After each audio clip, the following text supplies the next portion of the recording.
பூஜ்யாய ராகவேந்திராய சத்ய தர்ம ரதாய ச பஜதாம் கல்பவ்ருக்ஷாய நமதாம் காமதேனவே கிருஷ்ணாய வாசுதேவாய தேவகி நந்தனாய ச நந்த கோபகுமாராய கோவிந்தாய நமோ நமஹ.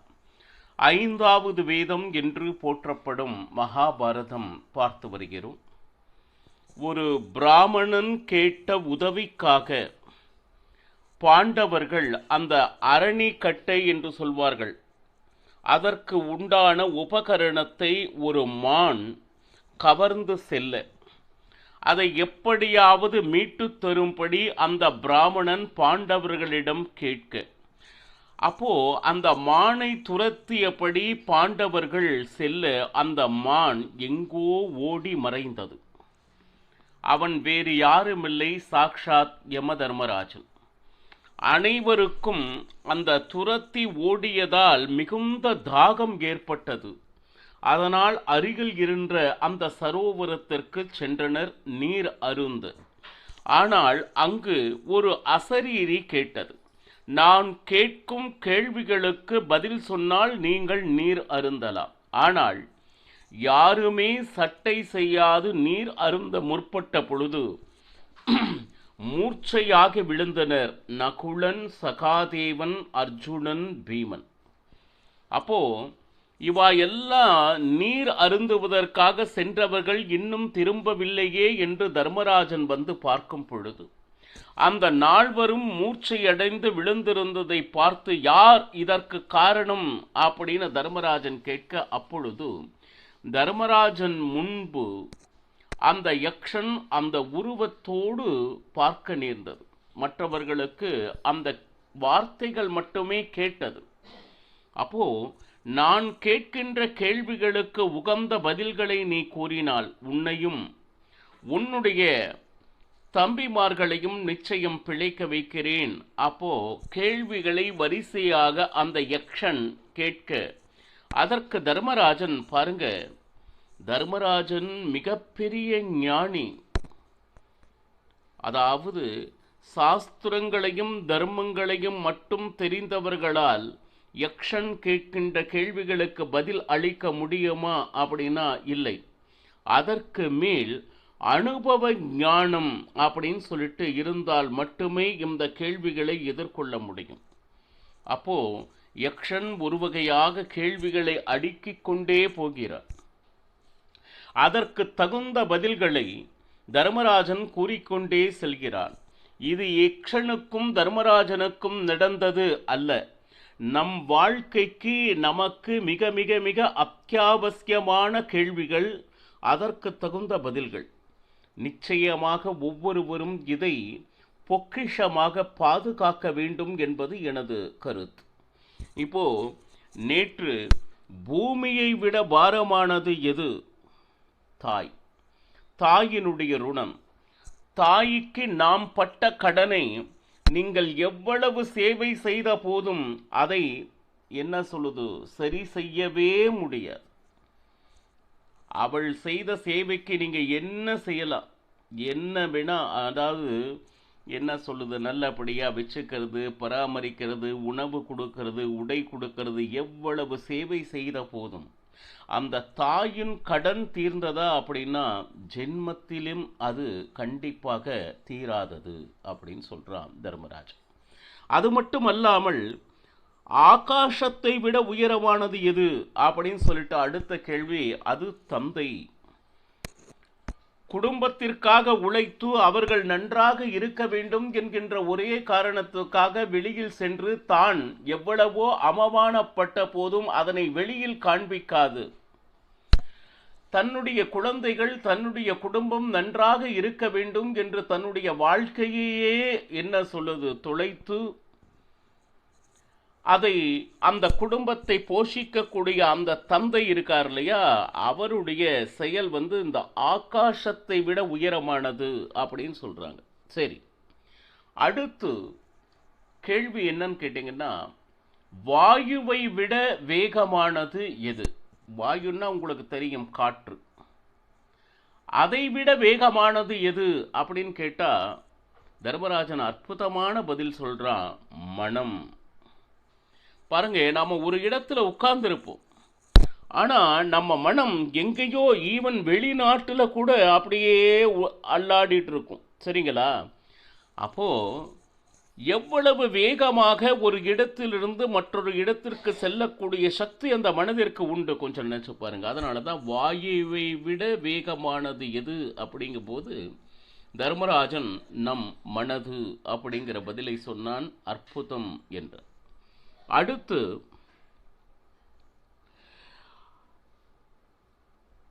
இந்த இருப்பதிலேயே மிக மிக மிக பெரியது எது, இந்த உலகத்திலேயே மிக பெரியது எது அப்படிங்கிறது கேள்வி. நம் சிந்தனையே இந்த உலகத்திலேயே மிகவும் பெரியது என்பது பதிலாக தர்மராஜன் சொன்னார். சிந்தனை, சிந்திக்கும் திறன் இருக்கு இல்லையா? நீங்க எவ்வளவு எவ்வளவு ஆழமாக சிந்தித்தாலும் அது போய்கொண்டே இருக்கும். தெரியும், அதை விட ஒரு பெரியது இந்த உலகத்தில் இருக்கா அப்படின்னா இல்லை. தர்மராஜன் பாருங்க, அடுத்து சும்மா ஒன் வேர்டு ஆன்சர் மாதிரி வரிசையா கேட்டுக்கொண்டே இருக்கிறான். நல்ல கவனமா கேளுங்க. எது தூங்கிக் கொண்டிருக்கும் பொழுது கண் மூடாதது எது? தூங்கிக் கொண்டிருக்கும் பொழுது கண் மூடுவதில்லை, அது எது அப்படின்னு கேட்டா டக் அப்படின்னு பதில் சொன்னான், மீன். மீன் பார்த்தீங்கன்னா அந்த கண் எப்பவுமே திறந்து கொண்டே இருக்கும். ஈவன் அந்த மீன் தூங்கிக் கொண்டு இருக்கும் பொழுதே தன்னுடைய கண்களை மூடுவதில்லை. அது மட்டுமா, அழுது எது பிறந்த பொழுதே உடனே அழுவதில்லை அப்படிங்க. பிறந்தவுடன் அழாதது எது? ஏன்னா மனிதன் பிறந்தவுடன் அழத் தொடங்குகிறான். ஏன், பிராணிகள் கூட அதனுடைய சப்தத்தை செய்கிறது. ஆனா பிறந்தவுடன் அழாதது எது அப்படின்னா முட்டை. முட்டை விழுகிறதே ஒழிய அது என்றுமே அழுவதில்லை. சரி, எதற்கு ஹிருதயம் என்பதே இல்லை? இதயம் இல்லாமல் ஏதாவது இருக்கா அப்படின்னா கல். அதான் இவனுடைய இதயம் கல்லாட்டு இருக்கு அப்படின்னு சொல்றோம்ல, கல்லுக்கு ஹிருதயம் இல்லை அப்படிங்கிறாங்க. அது மட்டுமல்லாமல் பாருங்க, வேகமாக வளர்வது எது? நதி. பாருங்க, ஈவன் கங்கையே நீங்க பார்த்தீங்கன்னா, கங்கை ஆரம்பிக்கக்கூடிய இடம் அப்படின்னு சொல்லிட்டு நீங்க பார்த்தீங்கன்னா ஒரு சிறிய இடமாக இருக்கும். ஆனா அது பாய பாய பாய பாய எவ்வளவு பெருகும் அப்படின்னா வேகமாக பெருகிக் கொண்டே இருப்பது நதி அப்படின்னு சொல்லிட்டு. அது மட்டுமா, இன்றும் அடுத்த அடுத்த கேள்விகள். அதாவது பிரபாசம் அப்படின்னா ஒரு ஊரிலிருந்து இன்னொரு ஊருக்கு போகிறோம் இல்லையா?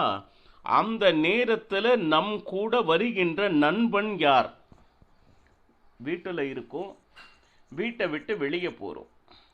வெளியே போகும் பொழுது நம்மோட நண்பர், இப்போ இந்த தேசத்திலிருந்து மற்றொரு தேசத்துக்கு போகிறோம் அப்படின்னு வைங்க, அங்கு நமக்கு யாரையும் தெரியாது, நம்முடன் யாரையும் அழைத்து செல்லவில்லை.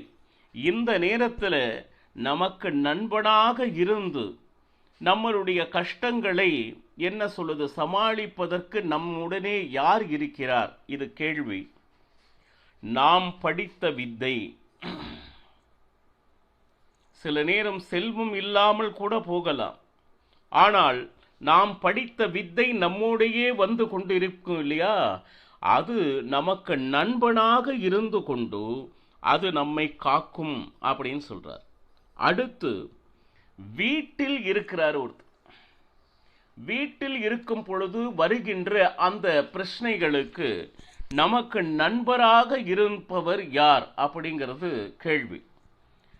வீட்டில் இருக்கும் பொழுது நமக்கு எப்பேற்பட்ட சந்தேகங்கள் வந்தாலும் கஷ்டங்கள் வந்தாலும் அதற்கு தகுந்த ஆலோசனை சொல்லி நம்மோடே இருந்து அதற்கு நண்பனாக நமக்கு உதவுபவர் வேறு யாரும் இல்லை, அவளே மனைவி. அதனால தான் அவளை கிரகிணி. கிரகத்தில் என்னென்ன விஷயங்கள் நல்லது அல்லது கெட்டது, எது நடக்கிறது, அதற்கு என்ன காரணம் என்பதை நம்மை விட முழுதும் அறிந்தவள் மனைவியே. அப்ப வீட்டில் இருக்கும் பொழுது நமக்கு நண்பராக இருப்பவர் வேறு யாரும் இல்லை, மனைவி. சரி, ரோகம், நோய். நோய் வந்த பொழுது நமக்கு நண்பனாக இருப்பவர் யார் அப்படின்னா, காசு பணமா? இல்லை, வைத்தியன். மருத்துவர் என்ன சொல்கிறாரோ அதை அப்படியே கேட்கணும். அந்த ரோகம் தீரும் வரை வேறு வழியே இல்லை, வேறு யாரு பேச்சும் கேட்பதற்கு இல்லை. மனிதனுக்கு நோய் என்று வந்துவிட்டால் நம்மளுடைய உண்மையான நண்பன் யார் அப்படின்னா வைத்தியன், வேறு வழியே இல்லை. வீட்டில் இருக்கக்கூடிய பிரச்சனைகளுக்கு மனைவியாக இருக்கலாம், நோய் வந்த பொழுது மருத்துவரே நண்பர். சரி, இப்போ ஒருத்தர் சாக கிடக்கிறாங்க. அந்த சாக கிடக்கும் சமயத்தில் நமக்கு நண்பனாக இருப்பது எது அப்படின்னு சொல்லிட்டு அற்புதமான கேள்வி. அது கூட யாராச்சும் வருவாங்களா அப்படின்னா யாரும் கூட போவதற்கு தயாராக இல்லை. உனக்கு நீ, எனக்கு நான், நீ இல்லை என்னால் நான் இல்லை அப்படின்னு நிறைய வார்த்தைகள் பேசுவோமே தவிர, தனியாக வந்தோம், நிச்சயம் தனியாகத்தான் போக போகிறோம். ஆனால் அந்த போகும் செயத்தில் நமக்கு நண்பராக நம் கூடவே வருவது அப்படின்னு ஏதாவது இருக்கா அப்படின்னு ஆழ்ந்து, இதெல்லாம் மகாபாரதம் தவிர வேறு எங்க கிடைக்கிறது பாருங்க. நாம் செய்யும் தானம், அந்த தானத்தின் மூலமாக வருகின்ற பலன் நம்மோடு நண்பனாக வரும் அப்படின்னு தர்மராஜன் சொல்ற. இன்னும் சொல்ல போனா, சாகின்ற நேரத்தில் தச தானம், அதாவது 10 விதமான தானங்களை கொடுக்க வேண்டும் என்று சாஸ்திரங்கள் கூறுகிறது. ஏன்னா எவ்வளவோ செல்வங்கள் நமக்கு இறைவன் அளித்த பொழுதும் எந்த தானமும் எந்த தர்மமும் தன்னுடைய வாழ்க்கையில் செய்யவில்லை என்றால் அவன் நிச்சயமாக அடுத்த ஜென்மத்தில் ஒரு பிச்சை எடுப்பவனாகத்தான் பிறப்பான் என்று அறுதியிட்டு கூறுகிறது. பாருங்க, ஒருவேளை உணவுக்கு மற்றவர்களை கையேந்தக்கூடிய நிலைமையில் இன்று பலர்களை நான் பார்க்கிறோம். நாம ஆண்டவன் நம்மிடம் கொடுத்த பொழுது அதை யாருக்கும் தானம் செய்யாது தன்னிடத்தே யார் ஒருவர் வைத்து கொண்டிருக்கிறார்களோ அவர்கள் அந்த செல்வத்தை அடுத்த ஜென்மத்தில் இறைவன் பிடுங்கி விடுகிறார். அப்ப என்ன ஆச்சு? இருக்கும் பொழுது நாம் கொடுத்து மகிழ வேண்டும். அதன் மூலமாக வருகின்ற அந்த புண்ணியம், அந்த தானத்தினுடைய பலன் சாகும் பொழுது நண்பனாக நம்முடன் வரும், வேறு யாரும் வருவதில்லை. நாம நினைச்சிட்டு இருக்கோம், என் கணவன், என் குழந்தை, என் மனைவி அல்லது இந்த மாதிரி இவர்களுக்காகத்தான் என்னுடைய வாழ்க்கை என்று ஓடிக்கொண்டு இருக்கிறோம். ஆனால் பக்தர்களே, யாரும் யார் கூடவும் வருவதில்லை. நாம் செய்கின்ற அந்த தானத்தின் பலன் மித்திரனாக இறந்த பொழுது நம்மோடு நிச்சயமாக வரும் என்று மகாபாரதம் அறுதியிட்டு கூறுகிறது. இது அடுத்து கேள்வி கணைகள் தொடுத்து கொண்டே இருக்கிறான் யக்ஷன். என்றும் ஒருவனாகவே சஞ்சரித்து கொண்டிருப்பவன் யார்? அவன் கூட யாரும் சேர மாட்டான், அவன் ஒருவன் தான். அப்படின்னா சூரியன் அப்படின்னா உடனே சொல்லலாம், அவன் பின்னே அப்சரா ஸ்திரீகள் நடனமாடிக்கொண்டு இருக்கிறார்கள். ரைட். வாழக்கிய ரிஷிகள் 60,000 பேர் சூரியன் பின்னே நடந்து கொண்டு இருக்கிறார்கள். சரி, ஈவன் இவர்கள் சாதனை தவறும் பொழுது அவர்களை எப்படியாவது வீழ்த்த வேண்டும் என்று ராட்சசர்களும் பின்தொடர்கிறார்கள். ஆனால் இவை எதுவும் நம் கண்களுக்கு தெரிவதில்லை. ஆனால் சூரியன் பின்னாடி இவ்வளவு கூட்டம் நடந்து கொண்டுதான் இருக்கிறது. ஆனால் நம் கண்ணுக்கு தெரிவது யார் கூடவும் சேராது, அவன் ஒருவனாகவே சஞ்சரித்து கொண்டிருப்பவன் யார் அப்படின்னா சூரிய தேவன். அடுத்து மீண்டும் மீண்டும் இந்த உலகத்தில் பிறந்து கொண்டே இருப்பவன் யார்? செத்து செத்து பிறக்கிறது. சந்திரன் பாருங்க, சுக்லபக்ஷம்னு ஒன்று இருக்கு, கிருஷ்ணபக்ஷம்னு ஒன்னுட பிறந்து மற்றொன்றில் மறைந்து பிறந்து மறந்து இது விடாம நம் கண்ணு முன்னாடி அவன் சாவதை, சூரியன் தேய்வதை, சந்திரன் தேய்வதை நாம் பார்த்து கொண்டுதானே இருக்கிறோம். தேய்வது வளர்வது, அதனால தேய்பிரை வளர்பிரை அப்படின்னு சொல்றோம் இல்லையா? அப்போ கண் முன்னாடி ஒவ்வொரு 15 நாட்களுக்கு ஒரு முறை இறந்து பிறந்து இறந்து பிறந்து இருப்பவன் யார் அப்படின்னா ஒரே ஒரு வார்த்தை, ஒன் வேர்டு ஆன்சர், சந்திரன். ஒருவனாகவே சஞ்சரிப்பவன் யார்? சூரியன். செத்து செத்து பிறப்பவன் யார் அப்படின்னா அவன் சந்திரன். இன்னும் கேள்வி கணைகள் ஏகப்பட்டது கேட்டுட்டே இருக்கிறார் யக்ஷன். நமக்கும் ஞானம் பெருகும் இல்லையா? நாளையும் பருகலாம். சர்வம் ஸ்ரீகிருஷ்ணார்ப்பணமஸ்து. ஹரே ஸ்ரீனிவாசா.